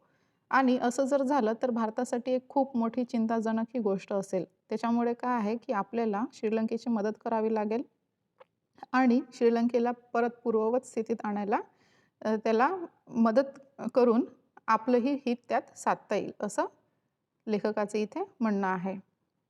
त्यानंतर ॲक्सिडेंटबद्दलचा हा डेटा आहे इथे डेटा पॉईंटमध्ये, तो आपल्या उपयोगाचा नाही आहे. बघा, सगळ्यात जास्त ॲक्सिडेंट्स उत्तर प्रदेशमध्ये आहेत, त्यानंतर तामिळनाडूमध्ये आहेत आणि तिसऱ्या क्रमांकावर आपलं महाराष्ट्र आहे. तर वन डे एक्झामिनेशनसाठी एवढं लक्षात ठेवू शकता. ॲक्सिडेंट्स जे आहेत सगळ्यात जास्त UPमध्ये आहेत, सेकंड आहे तामिळनाडू आणि थर्ड आहे महाराष्ट्र. तर महाराष्ट्राच्या बाबतीत जर कुठली इन्फॉर्मेशन येत असेल तर ते नक्कीच चांगल्या प्रकारे लक्षात ठेवत चला. ठीक आहे. त्यानंतर बघा, आपल्याकडे खूप महत्त्वाचा टॉपिक येतो आज, challenging the special marriage act 1954. तर हा स्पेशल मॅरेज ॲक्ट काय आहे आणि याला काय चॅलेंजेस आहेत हे थोडक्यात पाहूयात. तर बघा, सोमवार म्हणजे परवाच्या दिवशी 2 दिवसांपूर्वी काय झालेलं, सुप्रीम कोर्टाने एक रीट पिटिशन होती त्याला डिसमिस केलं आहे. तर ती पिटिशन होती स्पेशल मॅरेज ॲक्ट 1954च्या बाबतीत. ठीक आहे. तर याच्यामध्ये जे सेक्शन्स 6 ते 10 जे आहेत ते स्पेशल मॅरेज ॲक्टच्या अंतर्गत त्याच्यावर जे भरपूर कपल्स आहेत त्यांना ऑब्जेक्शन आहे. तर ही 6 ते 10 ही सेक्शन्स का आहेत? ठीक आहे. तर इथे काय म्हणणं आहे, सेक्शन 5 जे आहे स्पेशल मॅरेज ॲक्टचं, ते काय म्हणतं? बरं, पहिले स्पेशल मॅरेज ॲक्टमध्ये कशाचा समावेश होतो ते आपण पाहूयात. तर याच्यामध्ये जे इंटरफेथ म्हणजेच काय? इंटर रिलिजियस आणि इंटरकास्ट. इंटरफेथ आणि इंटरकास्ट मॅरेजेस जी आहे याची प्रोव्हिजन इथे स्पेशल मॅरेज ॲक्टमध्ये देण्यात आली आहे. तर हा स्पेशल मॅरेज ॲक्टचं सेक्शन 5 काय म्हणतं, की जर एखादा कपल असेल, जो इंटरकास्ट असेल किंवा इंटरफेथ असेल, तर त्यांना 30 दिवसांची नोटीस देणे बंधनकारक राहील. मॅरेज ऑफिसरकडे 30 दिवसांची नोटीस देणे बंधनकारक राहील. ठीक आहे. हे झालं सेक्शन 5. मग सेक्शन 6 काय म्हणतं, की तो मॅरेज ऑफिसर ही नोटीस सांभाळून ठेवेल आणि जर एखाद्याला इन्स्पेक्ट करायची त्याला जर इच्छा झाली, इन्स्पेक्ट करावं वाटलं, तर तो ही नोटीस इन्स्पेक्ट करू शकतो. म्हणजे काय? तर ही नोटीस पब्लिक केली जाईल. त्याच्यामुळे काय होतंय, आर्टिकल 21च्या अंतर्गत जे राईट टू प्रायव्हसी आहे त्याचं हनन इथे होत आहे असं म्हटलं जातं. सोबतच आर्टिकल 14चं जे prohibition of discrimination on grounds of religion, sex, caste, race हे जे आहे त्याचंही हनन होत आहे. सोबतच आर्टिकल 15चं जे राईट टू इक्वॅलिटी आहे त्याचंही हनन इथे होत आहे असं म्हणणं आहे. तर सेक्शन 5 आपण पाहिलं, 30 दिवसांची नोटीस. त्यानंतर सेक्शन 6मध्ये काय, तर ती नोटीस कोणीही इन्क्वायरी करू शकते आणि ती नोटीस सांभाळून ठेवावी लागेल मॅरेज ऑफिसरला, ती पब्लिक करता येईल. ठीक आहे. सेक्शन 7मध्ये काय म्हणतंय, तर process for making an objection. जर एखाद्याला ऑब्जेक्शन वाटलं तर तो ऑब्जेक्शन घेऊ शकतो ह्या मॅरेजवर. तर सेक्शन 7मध्ये ऑब्जेक्शनची प्रोसिजर आहे. सेक्शन 8मध्ये काय केलं आहे, की इन्क्वायरीसुद्धा करू शकतो. ठीक आहे. तर सेक्शन 8 म्हणतो inquiry procedure to be followed after an objection has been submitted. म्हणजे ऑब्जेक्शन जर एखाद्याने घेतलं तर त्याच्यावर इन्क्वायरी पण होऊ शकते. मग हे सगळे जे आहेत सेक्शन 5, 6, 7, 8 वगैरे ही 10 पर्यंतची जी सेक्शन्स आहेत यांच्यावर जी इंटरकास्ट किंवा इंटरफेथ कपल्स जी आहेत त्यांचं ऑब्जेक्शन आहे आणि त्यांनीच याच्यावर पिटिशन दाखल केलेली होती. पण सुप्रीम कोर्टाने ती फेटाळून लावली. ठीक आहे, ती डिसमिस केली. त्यानंतर पुढे काय म्हणतंय, जी नोटीस आहे ती पब्लिक केली जाण्यामुळे खूप सारे प्रॉब्लेम्स उद्भवू शकतात. जसं यांनी 1-2 एक्झाम्पल्स दिले आहेत. ती एक्झाम्पल्स म्हणजे बघा, एक अथिरा केस आहे 2019ची. त्याच्यामध्ये फेसबुक आणि व्हॉट्सॲपवर लोकांचे मेसेजेस येऊ लागले कारण ती नोटीस पब्लिक केली गेली होती ज्याच्यामध्ये फोन नंबर वगैरे होता. तर अशी त्रास काही होऊ शकतात. त्याच्यानंतर कुठल्या राज्यामध्ये काय ॲक्ट आहेत, ह्या SMAला घेऊन काय ॲक्ट्स आहेत, काय त्यांचे म्हणजे लागू करण्याची कशी पद्धत आहे ते इथे दिलेलं आहे. तर महाराष्ट्राचं लक्षात ठेवा, Maharashtra department of registration and stamp duty publicly shares the details of couples marrying under SMA on its website. तर जी Maharashtra department of registration and stamps आहे त्याची जी वेबसाईट आहे त्या वेबसाईटवर ही जी स्पेशल मॅरेज ॲक्ट अंतर्गत येणारी जी कपल्स आहेत त्यांची नोटीस पब्लिकली शेअर केली जाते. तर याच्यामुळे काय, थ्रेटन आणि हरास करण्याची केसेस वाढू शकतात. त्यानंतर 11 राज्यांनी 11 स्टेट्सने अँटी कन्व्हर्जन लॉ आणलेला आहे, ज्याला लव्ह जिहाद पण म्हटलं जातं. अँटी कन्व्हर्जन लॉ आणलेला आहे आणि याच्यामध्ये काय केलं जातं, जी इंटरकास्ट किंवा इंटरफेथ कपल्स आहेत त्यांना हरास केलं जातं, त्यांना पनिश केलं जातं.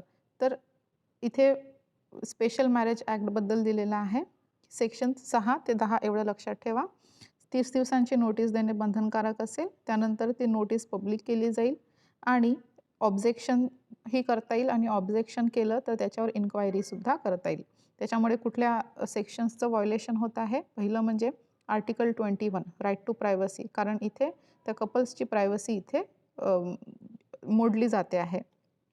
त्यानंतर आर्टिकल 14मध्ये prohibition of discrimination on grounds of religion, race, caste आणि सेक्स आणि सोबतच 15मध्ये राईट टू इक्वॅलिटी यांचं हनन इथे होत आहे.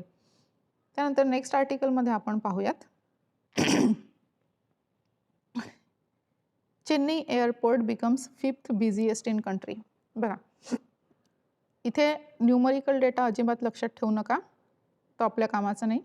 फक्त एवढं लक्षात ठेवा की पहिल्या क्रमांकावर न्यू दिल्ली आहे. ठीक आहे, बिझिएस्ट एअरपोर्टमध्ये न्यू दिल्ली पहिल्या क्रमांकावर आहे. दुसऱ्या क्रमांकावर आहे मुंबई, तिसऱ्या क्रमांकावर बेंगळुरू, चौथ्या क्रमांकावर हैदराबाद आणि बघा 5व्या क्रमांकावर मागच्या वर्षी कोलकाता होता, जो ह्या वर्षी चेन्नई झालेला आहे. तर एवढं एक लक्षात ठेवा, न्यू दिल्ली, मुंबई, बेंगळुरू, हैदराबाद, चेन्नई आणि कोलकाता. मग हे कोण पाहतं? एअरपोर्टबद्दलची जी काही माहिती आहे, रेकॉर्ड्स आहेत, ते ठेवण्याचं काम कोणाचं? तर हे काम करतं एअरपोर्ट ऑथॉरिटी ऑफ इंडिया. तर याच्याबद्दल आपण पाहूयात. Airport authority of India. Sorry for this disturbance.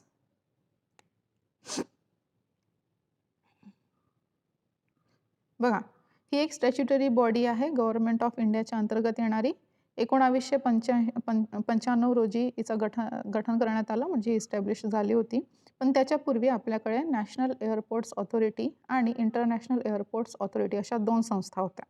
मग यांचं मर्जिंग करण्यात आलं आणि मिनिस्ट्री ऑफ सिव्हिल एव्हिएशनच्या अंतर्गत 1995 रोजी ही तयार करण्यात आली. ठीक आहे. मग याच्यासाठी जो ॲक्ट पास केला होता तो होता airports authority of India act 1994चा. मग याचं हेडक्वार्टर कुठे आहे? तर न्यू दिल्ली. मग याचं काम काय? एअरपोर्ट ऑथॉरिटी ऑफ इंडिया काय करत असते? तर जो इन्फ्रास्ट्रक्चर आहे सिव्हिल एव्हिएशनशी रिलेटेड, म्हणजेच काय बिल्डिंग, एन्हान्सिंग, सर्व्हिसिंग आणि मॅनेजमेंट, तर हा इन्फ्रास्ट्रक्चर मेंटेन करणे हे याचं काम आहे महत्त्वाचं. त्यानंतर एअर ट्रॅफिक मॅनेजमेंट म्हणजेच ATM प्रोव्हाइड करणे. त्यानंतर कम्युनिकेशन, नेव्हिगेशन, सर्व्हिलियन्स हे प्रोव्हाइड करणे CNS. Creation, management, maintenance and upgradation of aviation infrastructure, हे सगळं एअरपोर्ट ऑथॉरिटी ऑफ इंडियाची कामं आहेत. ठीक आहे. फक्त एवढं लक्षात ठेवा, ही स्टॅच्युटरी बॉडी आहे. 1995 साली ही करण्यात आली होती. मिनिस्ट्री ऑफ सिव्हिल एव्हिएशन अंतर्गत येते. त्यानंतर याचे काही प्रोजेक्ट्स आहेत आणि डिस्क्रिप्शन दिलेलं आहे. ठीक आहे. तर ही प्रोजेक्ट्स कुठली आहेत? ऑटोमॅटिक डिपेंडन्स सर्व्हिलियन्स सिस्टीम, त्यानंतर GAGAN project, performance based navigation. Bharat हे पहिलं राष्ट्र होतं ज्याने ADSS टेक्नॉलॉजीचा वापर केला. ठीक आहे. कुठलं? साऊथ ईस्ट एशियामधला पहिलं राष्ट्र. ठीक आहे. तर याचा उपयोग काय? तर जी समुद्रावरची ट्रॅफिक असते, ओशनिक ट्रॅफिक आहे, ती मेंटेन करण्यासाठी सॅटेलाईटचा वापर करून कम्युनिकेट करणे. तर हे ADSSचं फंक्शन होतं. त्यानंतर गगन बघा, गगन हे इस्रोच्या संलग्नतेने करण्यात आलेलं एक प्रोग्राम आहे आणि याच्यामध्ये काय केलं जातं? तर to get the navigational requirement of the aircraft, navigation signals received from the global positioning system, GPS द्वारा जे नेव्हिगेशन सिग्नल्स रिसीव्ह केले जातात. त्यानंतर परफॉर्मन्स बेस्ड नेव्हिगेशन, याच्यामध्ये काय आहे? तर AAI has also implemented performance based navigation procedure at the airports in Delhi, Mumbai आणि अहमदाबाद. त्यानंतर नेक्स्ट आपण आर्टिकल पाहून घेऊयात. खूप लेंदी होतोय व्हिडिओ, थोडं शॉर्टमध्ये मी प्रयत्न करते.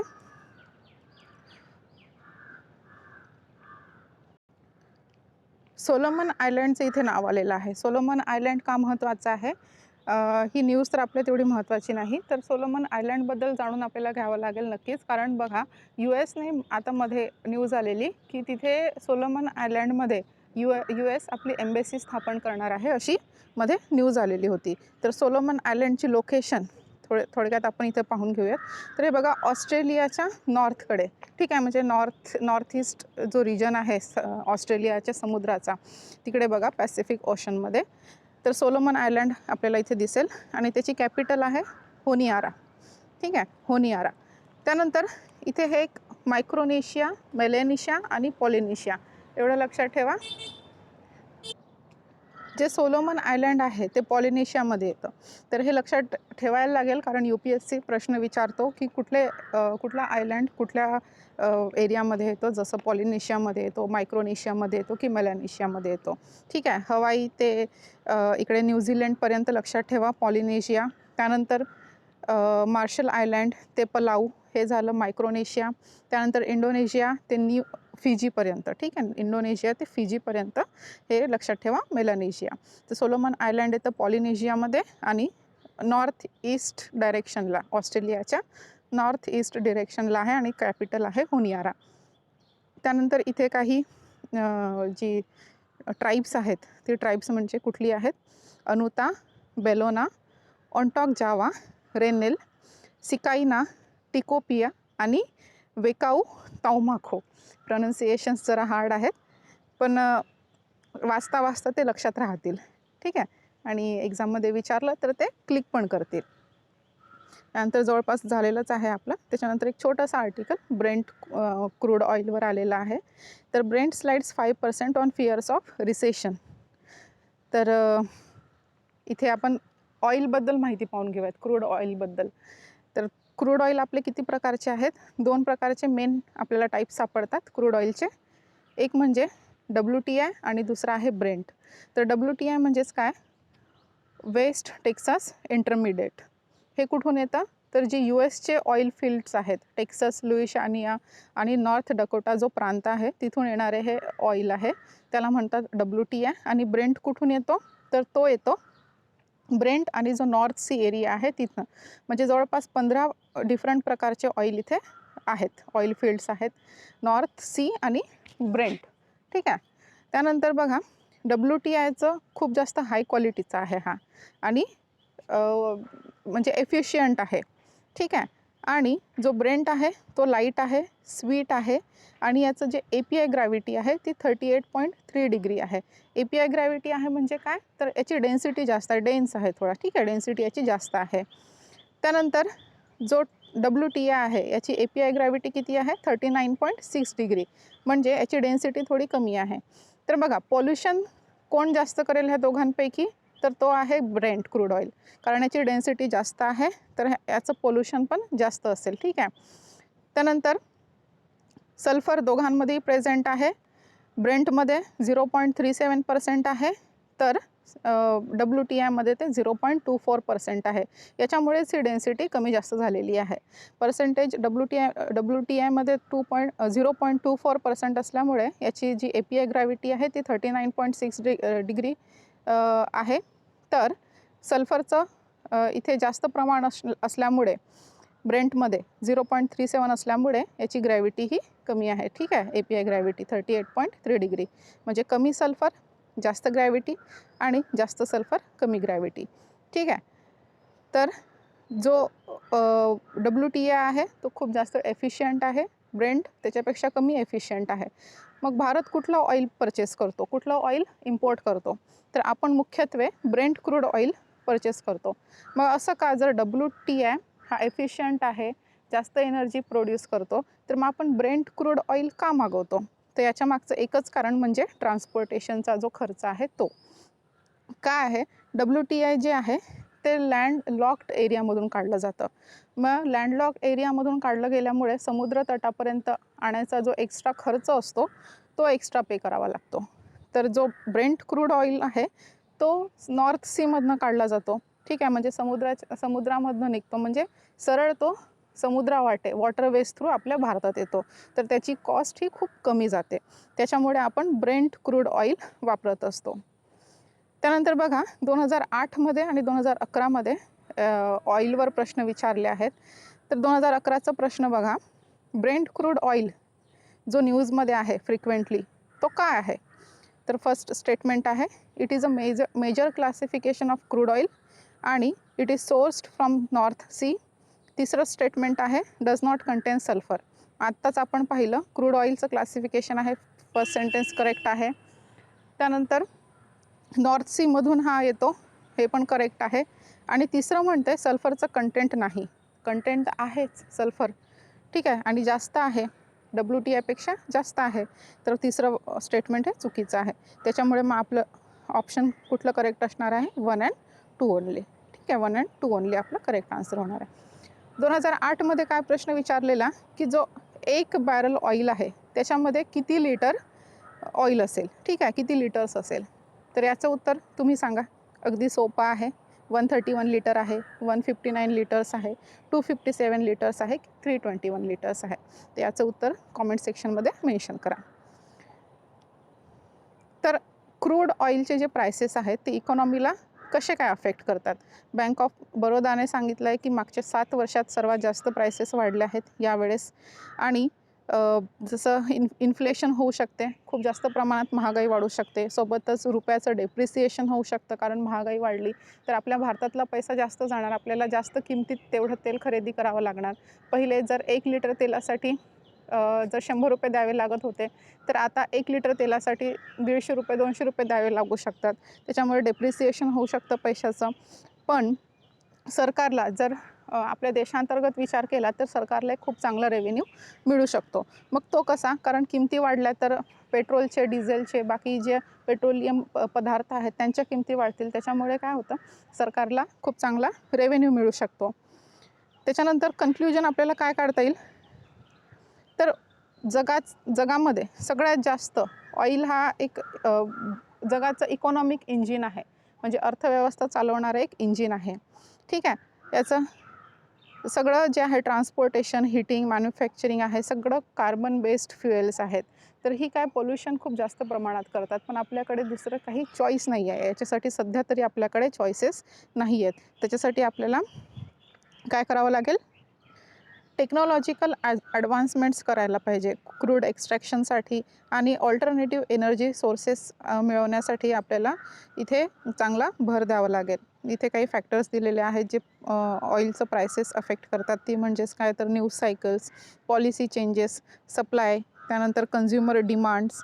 सप्लाय आणि डिमांड तर प्रत्येक गोष्टीसाठी लागू होतं. प्राइसेस जी चेंजेस होत असतात डायनॅमिकसाठी, सप्लाय आणि डिमांड हा महत्त्वाचं कारण असतं. त्यानंतर पॉलिटिक्स आणि रिपोर्ट्स.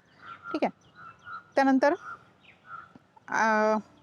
बहुतेक आपलं सगळे लेक्चर्स झाले आहेत आज. सगळे आर्टिकल्स डिस्कस झाले आहेत. त्यानंतर स्पोर्ट्स. ठीक आहे. बघा, आपला प्रश्न होता आधारच्या बाबतीत, तर याचं उत्तर आहे 2 and 4 ओन्ली. तर पहिलं आणि तिसरं स्टेटमेंट यातलं चुकीचं आहे. कारण बघा काय म्हटलेलं आहे, 3 महिन्यांसाठी नाही तर 6 महिन्यांच्या पेक्षा जास्त स्टोअर करता येणार नाही. इथे 3 महिने दिले आपल्या पहिल्या ऑप्शनमध्ये, पहिल्या स्टेटमेंटमध्ये. जे चुकीचं आहे ते 6 महिने असायला पाहिजे. आणि तिसरं ऑप्शन याच्यासाठी चुकीचं आहे, कारण जे इन्शुरन्स प्रॉडक्ट आहे त्याला आधार मॅन्डेटरी नाही आहे. ठीक आहे. बाकी 1 आणि 4 हे करेक्ट आहेत. तर एंड करूयात आपल्या व्हिडिओला. आणि this is my first audio visual experience. तर तुम्ही तुमचं फीडबॅक देऊ शकता लाईक डिसलाईक करून. सोबतच काही सजेशन्स असतील तर ते नक्कीच मला कळवा. Your suggestions are always welcome. आणि थँक्यू सो मच. जय हिंद.